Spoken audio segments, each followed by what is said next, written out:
Assalomu alaykum, Shoh Logist YouTube kanali kuzatuvchilari.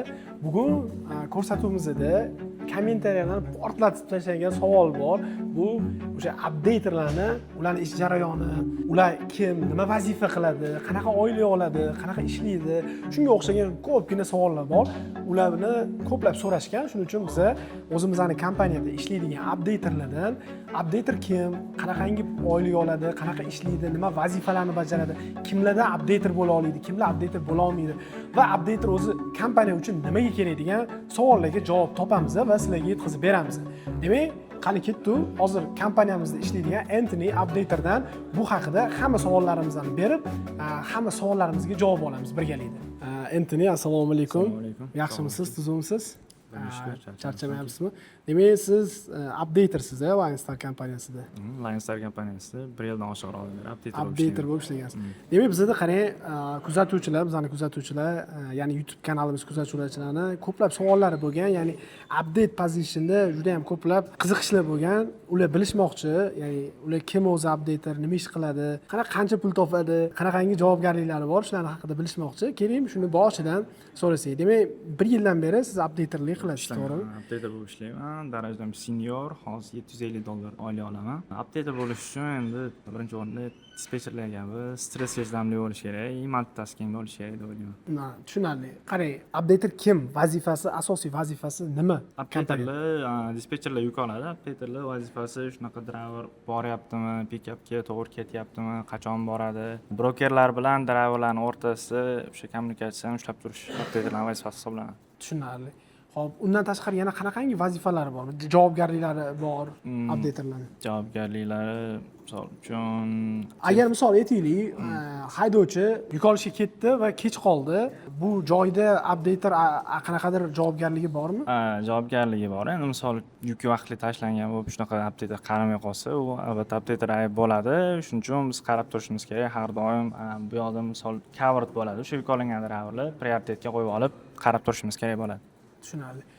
Misol uchun brokerlarga aytaylik, faqat update berish emas, undan ko'proq vazifalar qilasiz. Misol uchun driverlarni uyg'otishimiz kerak bu yoqda. Agar uxlab yotgan bo'lsa, uni yuki olingan bo'lsa, shunaqa qilamiz. Brokerni ham nimadir deb ushlab turishimiz kerak bo'ladi. Misol driver track urmayaptimi, nimadir deb mana shunaqa qilishimiz kerak-da. Brokerlar bilan yana qanaqangi muloqot qilasizlar yuk borasida? Imенно sizlar, misol uchun dispetcherning vazifasini tushundik, dispetcher yukni oladi va haydovchiga jo'natadi. Mana shu A tochkadan B tochkaga borishing kerak ekan, narxlari, boshqa narsalarni jo'natadi. Endi undan keyin sizlarning jarayon boshlanadimi shunda? Biz ish boshlanadi. Undan keyin o'sha ETAlar hammasi drive infolarni berish, ya'ni brokerga jo'natish.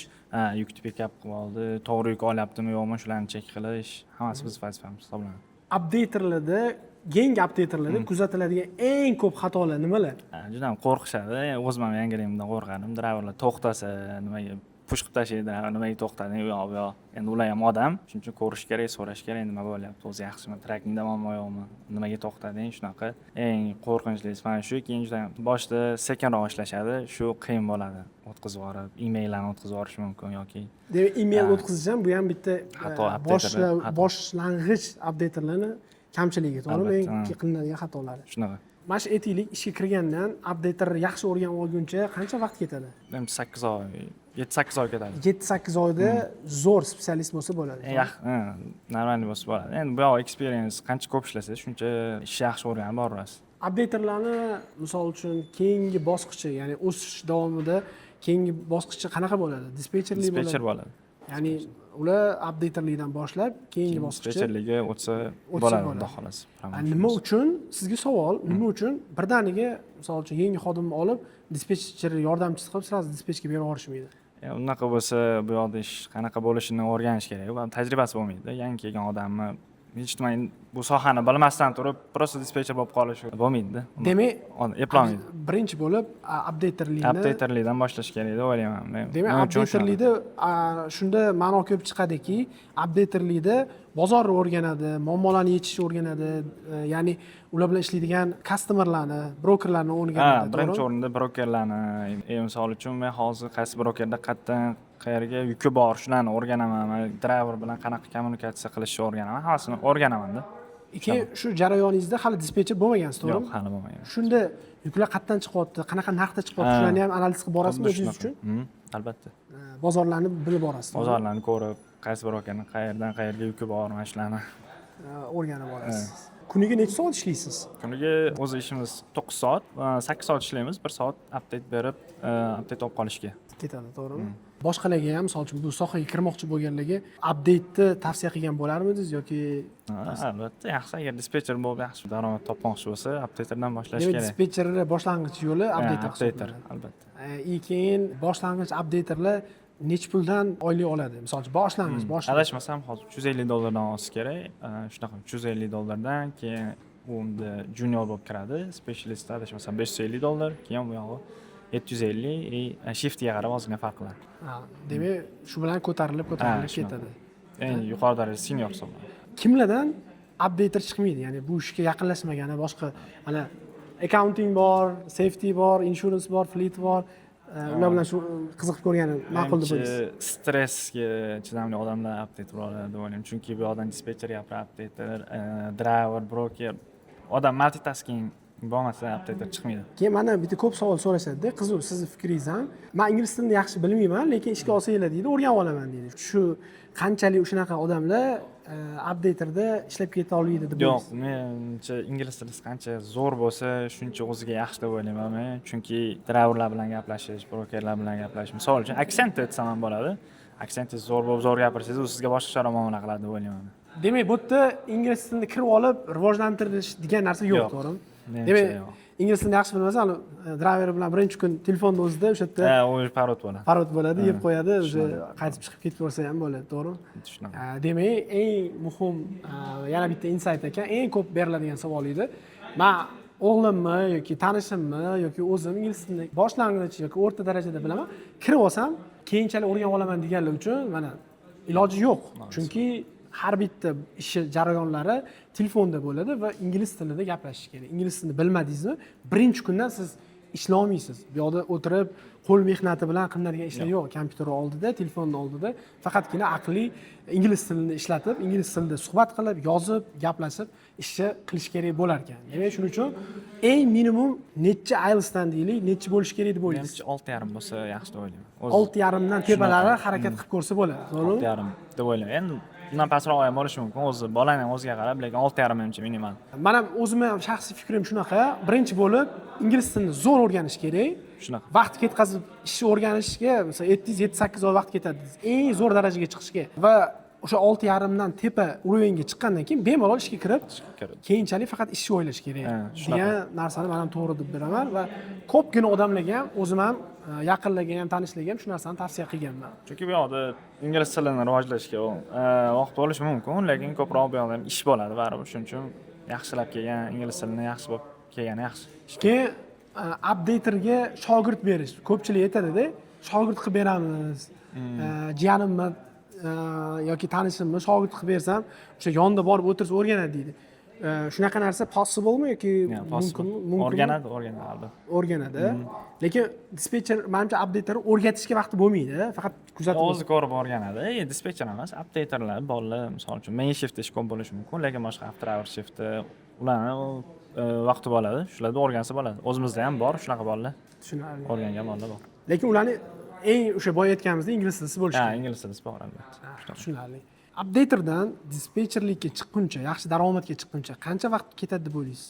Menimcha 1,5 yil bo'lsa kerak, 1 yil, 2-3 oy to'g'ri shunaqa. Kamida menimcha 1 yil deb o'ylayman. Yaxshi dispetcherlikka chiqish Shunaqa. Bugun qisqa hozir qilayotgan ish jarayoningizni bizga ko'rsatib bera olasizmi? Nimadan foydalanyapsiz? Mana bu ochilgan ko'p 3 ta monitor ishlatasizlar-ku, ko'pchilik muxlislarga bu narsa qiziq. O'zi 3 ta monitorda bir o'zi nima qilar ekan, bittasida televizor ko'rib, bittasida futbol ko'rib, boshqa narsa o'tirarmikan degan tushunchasi bor-da, bilmagan, bu sohaga kirmagan odamlarda. Yo'q, emas. Bu yoqda bordim bor, qaysi taraflarga qarashligim, mana bularni yuki bor, misol uchun covered bu. Ya'ni bu yuki ketayotgan driver qilib bu yoqdan olib ko'rsak bo'ladi. Mana bu driver yuki ketyapti. Bu Telegram gruppasi. Bu bordingiz, to'g'rimi? Bu bordim. Mana bu email, bu odatda brokerlar bilan gaplashamiz bu yoqda. Ya'ni brokerlar bilan muloqotda shu yerda olib borasiz. Shu yoqda olib boramiz. Bu yoqda driverlar bilan asosan Telegramda. Telegramda haydovchi driverlar bilan gaplashasiz. Eng muhimi bizda Google Map, bu yoqda driverlar qancha qoldi, qachon boradi, qayerdan ketyapti, shularni ko'rib o'tiramiz. Zo'r. Demak, bu asosiy ishlatadigan platforma. platformalaringiz mana shular hisoblanadi, to'g'rimi? Shular bilan ishingiz bitadi. Zo'r.